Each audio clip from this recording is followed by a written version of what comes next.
Porque muchas veces nos hacemos esta pregunta y decimos, no, ¿qué tengo que hacer para heredar la vida eterna? Pero el punto es, no es lo que yo tengo que hacer, sino en realidad qué hizo Jesús por mí para que yo pueda heredar la vida eterna. Sin duda, este joven al tener un estrecho lazo con las enseñanzas farisaicas, deja en evidencia que este hombre tenía la concepción de la salvación a través del estricto cumplimiento de la ley. Ya, este ya tenía conocimiento, pero ahora pensaba que la salvación era meramente a través del cumplimiento de la ley. Por eso, ¿qué tengo que hacer? ¿Qué tengo que hacer? Y en realidad aquí Jesús lo que hace al decirle en el versículo 18, interesante lo que le dice. Jesús le dijo, ¿por qué me llamas bueno? Ninguno hay bueno, sino solo Dios. Mire qué lindo. Ninguno hay bueno, sino solo Dios.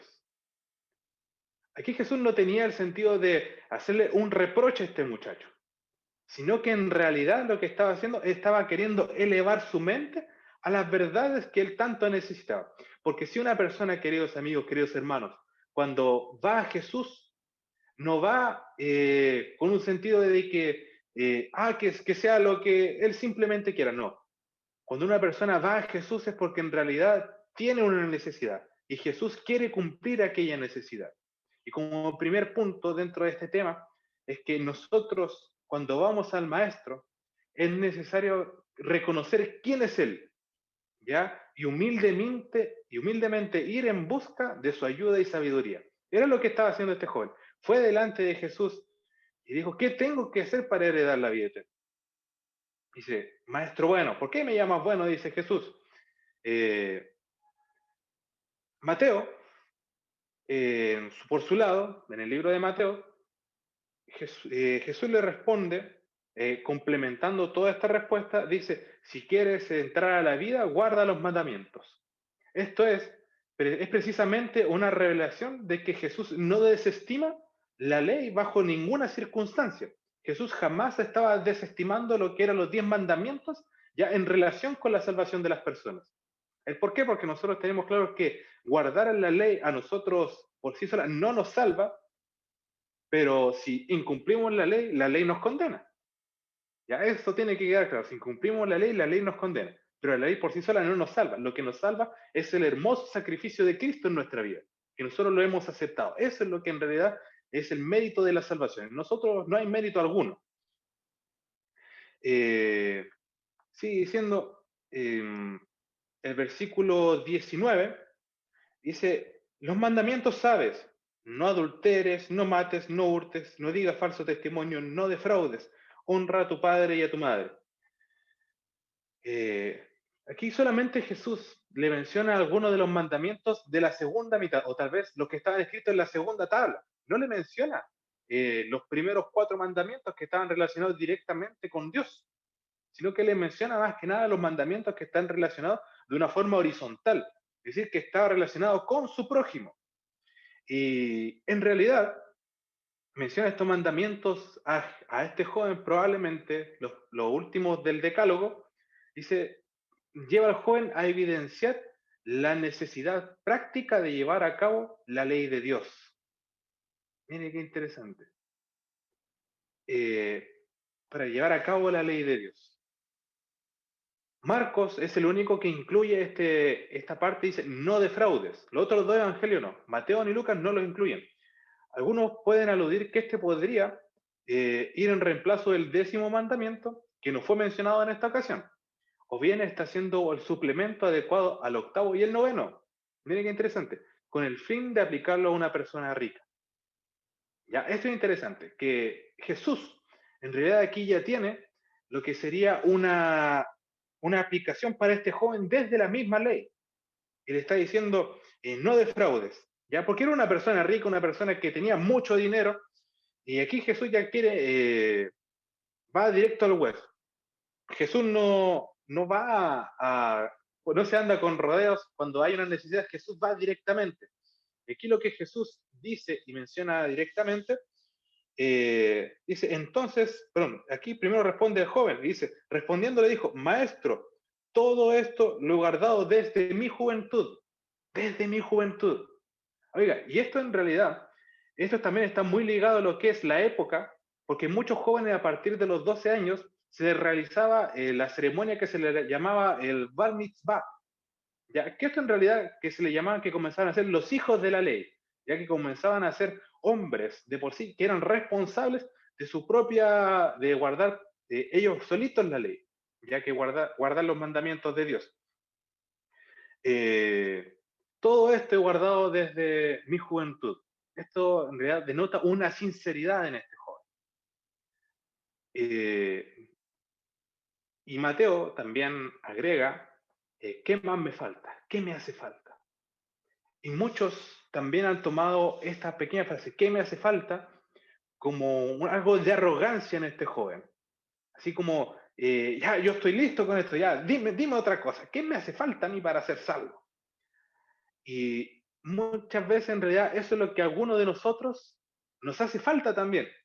Poder preguntar al Señor, Señor, ¿qué tengo que mejorar? ¿Qué hace falta en mi vida para que yo pueda ser un hijo realmente tuyo, un discípulo tuyo? ¿Qué me hace falta? Y ahora yo tengo la pregunta, ¿le has preguntado al Señor? ¿Le has querido decir, Señor, qué me hace falta mejorar en mi vida? ¿O en realidad estamos siendo como aquella persona que lleva 10, 20, 30, 40, 50 años dentro de la iglesia? Y cuando escuchamos un tema decimos, no, eso yo ya lo he escuchado tantas veces, eso no es para mí, eso es para los que recién vienen entrando, eso es para los que vienen llegando a la iglesia, no, eso no es para mí, yo ya pasé esa parte. ¿Estás siendo como aquellas personas o estás siendo realmente humilde? Y estás diciendo al Señor, Señor, ayúdame a cambiar lo que tengo que cambiar. Estás pidiendo al Señor que en realidad te pueda acompañar en tu camino hacia el cielo. Y estás diciendo, Señor, ¿qué me hace falta cambiar en mí? ¿Qué necesito modificar en mi vida para poder ser un verdadero discípulo tuyo? Señor, por favor, dímelo. ¿Le estás haciendo esa pregunta al Señor? ¿O estás quedándote simplemente en tu orgullo, en tu ego? ¿O estás dejando que realmente el Espíritu Santo pueda trabajar en tu vida? Sigue diciendo el texto, eh, versículos 21-22. Dice, entonces Jesús, mirándole, le amó. Y esto a mí, hermanos, me encanta. Versículo 22. Mirándole, le amó. Oiga, esto en realidad demuestra la esencia de todo el ministerio de Cristo. Porque Jesús, pese a que en ocasiones también tenía encontrones muy fuertes con los fariseos, con otras personas, cuando los trató de sepulcros blanqueados, decía cosas muy duras Jesús. Pero Jesús en ningún momento fue movido por el odio hacia la humanidad, no. Jesús siempre, sus palabras eran movidas a través del amor hacia el hombre. Y esto en realidad, antes de dar una respuesta agria, antes de dar una respuesta que pueda herir sin más a una persona, Jesús le mira y le ama. Y yo te hago nuevamente una pregunta. Cuando tú estás entregando el mensaje de Cristo, tal vez una persona que típicamente nosotros podemos encontrarnos que tiene una cosmovisión distinta a la nuestra en cuanto a la escritura, en cuanto al fin de este mundo, o tal vez algo doctrinal propiamente tal. Y tenemos que mostrar la luz en cuanto a las escrituras. ¿Con qué sentido lo estamos haciendo? Estamos en realidad amando a las personas para que éstas puedan ser iluminadas por el Espíritu Santo y puedan aceptar las verdades divinas. ¿Estamos mirándolas con amor antes de abrir nuestra boca? ¿O en realidad lo estamos haciendo con el fin de demostrar que yo sé más? ¿O en realidad lo estamos haciendo con el fin de evidenciar que mi luz es mayor que la tuya? Créanme, hermanos, que muchas veces nos ocurre que nosotros estamos convencidos de que somos un pueblo especial. Hemos nacido desde una de las profecías en Daniel 8:14. Tenemos un origen hermoso, un origen maravilloso en la iglesia adventista. Pero algunos pareciera que toman este origen como algo de superioridad frente a las otras denominaciones, cuando en realidad nuestro origen, a través de la profecía directamente desde el Señor, es un origen y que nos da una responsabilidad en cuanto al mensaje que el Señor nos ha entregado. Si el Señor nos ha permitido poder tener una mayor luz, ¿ya? Porque muchos se quedaron en la época de la Reforma con Martín Lutero y se quedaron con aquellas cosas. Pero lo cierto es que para nosotros la Reforma de aquella época se quedó corta. Ya no había toda la luz. El Señor ha entregado luz a su pueblo, al pueblo adventista.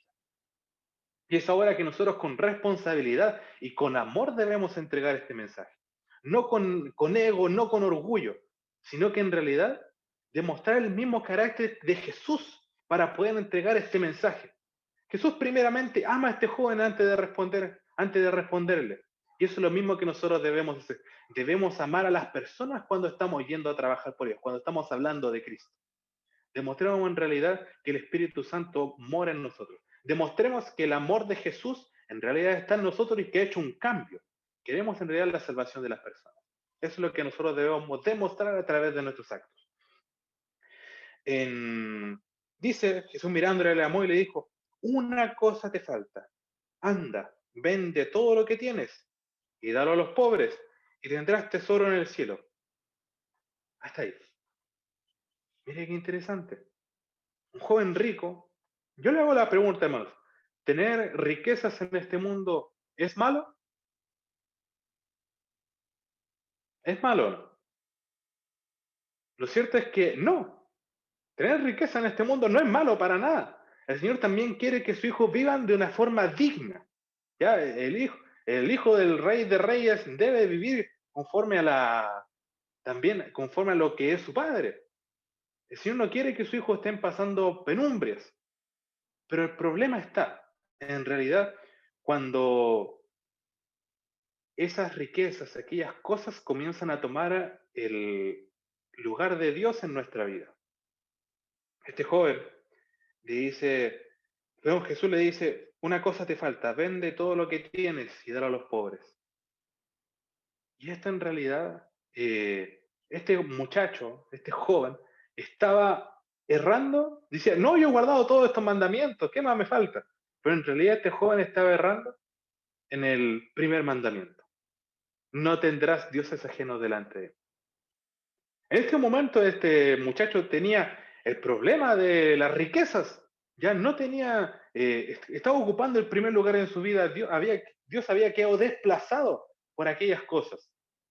Y yo te hago la consulta, ¿cuáles son las cosas que están ocupando el primer lugar en tu vida? Tal vez sea incluso la misma lucha de este joven, tal vez lo material es aquello que está ocupando el primer lugar en tu vida, está desplazando a Dios. Tal vez tu propio trabajo, las exigencias que tienes, está ocupando el primer lugar en tu vida. Sonará un poco duro también, pero incluso tal vez tu propia familia esté ocupando el primer lugar en tu vida antes que Dios. Y como le habíamos dicho, esto, lo que yo le estoy mencionando no son cosas malas en sí, no son cosas malas, para nada. La familia no es malo, tener trabajo no es malo, tener dinero no es malo, sino que en realidad, ¿qué es lo que está ocupando la prioridad en tu vida? Es ahí cuando aquellas cosas comienzan a, a tener un énfasis tal vez un tanto negativo en nuestra vida. En realidad nosotros debemos considerar a Dios como el primer lugar delante de toda nuestra vida. Ya si cualquier cosa que nosotros tenemos, Deuteronomio nos dice que todo lo que llega a nuestra mano, todo el pan, toda riqueza, es dado por la mano de Dios. Ya debemos ser fieles a Dios, debemos en realidad eh, tener a Dios en primer lugar. Y tendrás tesoros en el cielo, le dice Jesús, tendrás tesoros en el cielo. Esto no significa que Dios, como había dicho, quiera que sus hijos vivan en pobreza. No. El Señor simplemente quiere que tú le des el primer lugar en tu vida. Eh, el hecho de vender las cosas y dar a los pobres no solamente estaría diciendo que estaba colocando a Dios en primer lugar en su vida, sino que estaba evidenciando la justicia interna que obraba en su corazón. Y saben que algo muy lindo que refleja este texto, el versículo 21, dice, ven y sígueme, ven y sígueme. En hebreo se dice lej aharay. Esa es la frase en hebreo, lej aharay, ven y sígueme. Es gutural, por eso se escucha un poco raro, lej aharay. Se escucha de esa manera. Ven y sígueme. Deja todo, ven y sígueme. Muchas veces nosotros mismos que hemos estado tal vez años en la iglesia. Yo llevo aproximadamente, si mal no recuerdo, 16 años en la iglesia. Sí, 16 años aquí en la iglesia. Y día a día, yo me he dado cuenta que el Señor me dice, ven y sígueme, deja aquellas cosas. Eh, el Señor te hace la invitación en esta mañana y te dice, hijo, por favor, vende aquellas cosas, vende todo aquello que está quitando el primer lugar, que está quitando realmente el primer lugar a lo importante en tu vida. Sácalo de tu vida y ven y sígueme. ¿Cuántos están dispuestos a dejar aquellas cosas que llaman más la atención, a vivir una vida de abnegación para servir a Jesús de la manera que Él lo quiere, que Él lo requiere? ¿Estás dispuesto a dejar aquellas cosas que en realidad están ocupando el primer lugar en tu vida y para ser un verdadero discípulo de Cristo? ¿O vas a ser en realidad, como dice, eh, como fue este joven, que se entristeció y se fue, porque él tenía muchas cosas? ¿Qué es lo importante en tu vida? ¿Prefieres las riquezas de este mundo? ¿Prefieres los placeres de esta vida antes que vivir una vida eterna con Jesús? ¿O quieres realmente tener abnegación en tu vida? ¿Quieres realmente dejar aquellas cosas y vivir eternamente con Cristo? Eh, Versículos 23 al 27 dice, entonces Jesús mirando alrededor dijo a sus discípulos, cuán difícilmente entrarán en el reino de los cielos los que tienen riquezas. Los discípulos se asombraron de sus palabras, pero Jesús les respondió y volvió a decir, hijos, cuán difícil le es entrar en el reino de Dios a los que confían en las riquezas. Más fácil es pasar un camello por el ojo de una aguja que entrar un rico en el reino de Dios. Y ellos se asombraban aún más diciendo así, ¿quién pues podrá ser salvo? Entonces Jesús mirándolo les dijo, para los hombres es imposible, mas para Dios no, porque todas las cosas son posibles para Dios. La ilustración que Jesús hace es más fácil pasar un camello por el ojo de una aguja, en realidad no hace referencia en cuanto a la estrecha entrada que había dentro de las murallas, sino que la palabra griega en aquel momento es velones y se refiere a una aguja de coser. Mire, a una aguja de coser en realidad, no a aquella entrada, sino una aguja de coser. Y se dirá, oye, pero si eso yo lo he escuchado toda mi vida, que en realidad se refería a las puertas. Pero sabes que el hecho de que en realidad se refiere a una aguja de coser le da mucho más sentido y profundidad a las enseñanzas de Cristo. ¿Y por qué? Ya que aquellos que entren en el reino de los cielos, Jesús le dice, no es por méritos humanos, no es por méritos de lo que yo puedo hacer, sino que en realidad solamente es a través del sacrificio de Jesús, solamente a través del sacrificio de Cristo se puede obtener este privilegio. Miren qué interesante, para Dios nada es imposible. Dios podría pasar literalmente un camello por el ojo de una hoja, ya, literal, así como se escucha. Y esto le da sentido porque el humano por sí solo no puede salvarse, es imposible. Pero lo que es imposible para los hombres es posible para Dios. Por lo tanto, si la salvación humana, meramente humana, no es posible, para Dios sí es posible. Esa es la realidad. Es un Dios de lo imposible. Ese es mi Dios. Un Dios que puede hacer cosas maravillosas, cosas imposibles. Y yo te hago la consulta. ¿Tú crees eh, en ese Dios de cosas imposibles? ¿Realmente estás creyendo? Cuando estás hablando de Jesús, estás siendo predicando y dices, no, yo creo en el Dios de Javier, yo creo en el Dios de José, yo creo en el Dios de Gloria, yo creo en el Dios de Jorge. ¿O en realidad estás creyendo en tu Dios? ¿Tienes ese Dios personal, aquel Dios que ha hecho cosas imposibles en tu vida? ¿Estás realmente teniendo ese sentir por Dios? ¿Sabes que es un Dios de lo imposible? En mi vida yo lo he evidenciado. ¿Tú lo has evidenciado? Sigue diciendo el texto, ya la última sección, y dice, entonces Pedro comenzó a decirle, he aquí nosotros lo hemos dejado todo y te hemos seguido. Respondió Jesús y dijo, de cierto digo que no hay ninguno que haya dejado casa, o hermanos, o hermanas, o padre o madre, o mujer o hijos, o tierras por causa de mí y del Evangelio, que no reciba 100 veces más ahora en este tiempo, casas, hermanos, hermanas, madres, hijos y tierras, con persecuciones y en el siglo venidero la vida eterna. Pero muchos primeros serán postreros y los postreros primeros. En respuesta al sacrificio que los discípulos habían hecho eh, por seguir a Jesús, por querer realmente dejar todo aquello, lo cual fue expresado por Pedro en esta ocasión, Jesús afirmó que ellos serían ampliamente recompensados. Aunque habían dejado su familia, su recompensa consistía en mucho más en este tiempo y también la vida eterna. Jesús se refería de una forma muy obvia al grupo de creyentes que tendrían relación con los discípulos después de que Jesús terminara su ministerio en esta tierra. Pero la diferencia está en que estos discípulos iban a ser guiados por el Espíritu Santo. Estos discípulos dejaron el, todo por ir seguir a Jesús. Lo dejaron todo. Y saben, queridos hermanos, en esta historia hay algo muy, muy interesante.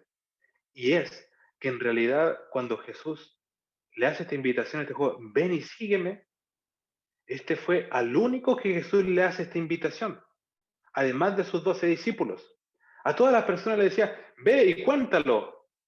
A otra persona, anda y preséntate adelante del sacerdote, pero no lo digas a nadie. Sabíamos que después salían corriendo contándole a todo el mundo por lo que Jesús había hecho por ellos. Pero a este muchacho, Jesús le dice, ven y sígueme. Deja todo, ven y sígueme tomando tu cruz.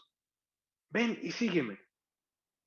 Aquí hay una real paralelismo, o se ponen en contraste en realidad, la actitud de este joven y la actitud de los 12 discípulos, que en realidad habían seguido a Jesús, habían decidido dejar todo, pero este joven, dice el comentario bíblico de eh, Matthew Henry, dice que este joven probablemente pudo haber sido uno de los discípulos más increíbles que Jesús pudo haber tenido, pero prefirió las riquezas de este mundo. Créeme, querido amigo, querido hermano, que tú también puedes ser aquel discípulo más increíble en las manos de Jesús. Tú puedes ser aquel discípulo que puede hacer cosas sorprendentes a vista de los ojos humanos. Tú puedes ser una persona que puede ser realmente tomada por el poder del Espíritu Santo y generar un cambio total en tu familia, en tu sociedad, con tus vecinos, en tu iglesia, en todo. La pregunta es, ¿estás dispuesto a dejar aquellas cosas que están ocupando tu primer lugar? ¿Estás dispuesto a tomar tu cruz y seguir a Jesús realmente? Jesús te tiene esa invitación. Jesús te dice, ven y sigue tomando tu cruz, tomando todas tus dificultades, o sea, tomando todos tus errores de carácter, pero no importa, los solucionamos en el camino, eso te dice Jesús, los solucionamos en el camino, pero debes estar dispuesto a dar el paso de fe, a dar ese paso de dejar a Jesús en primer lugar. ¿Estás dispuesto? Jesús siempre hace su parte. ¿Tú estás haciendo la tuya? Seamos fieles a nuestro Señor y que Él en realidad no nos dejará desamparados. Fue claro cuando le dijo a sus discípulos que aquellos que sufrieron sacrificios en esta vida, no pasará, en esta misma vida tendrán mucha más recompensa. Seamos fieles al Señor, seamos fieles a su llamado y que podamos ser hijos realmente convertidos y unos verdaderos discípulos de Jesús. Que el Señor les bendiga, queridos hermanos. Amoroso Señor, te damos gracias, Padre, por la oportunidad que nos das de escuchar tu palabra. Queremos dejar todo lo que somos a tus pies, Señor. Queremos aceptar aquella maravillosa invitación de ir y seguir tus pasos, tomando nuestra cruz, Señor, sabiendo que tú nos vas a ayudar, vas a cambiar todo lo que haya que cambiar, Señor, en nuestras vidas, pero queremos desde ahora, Señor, ser hijos tuyos fieles y que podamos tener un cambio real en nuestra vida para ser discípulos como tú quieres que seamos. Acompáñanos en este sábado. Gracias, Señor, por tus bendiciones. Todo esto lo pedimos y agradecemos en el nombre de Jesús. Amén.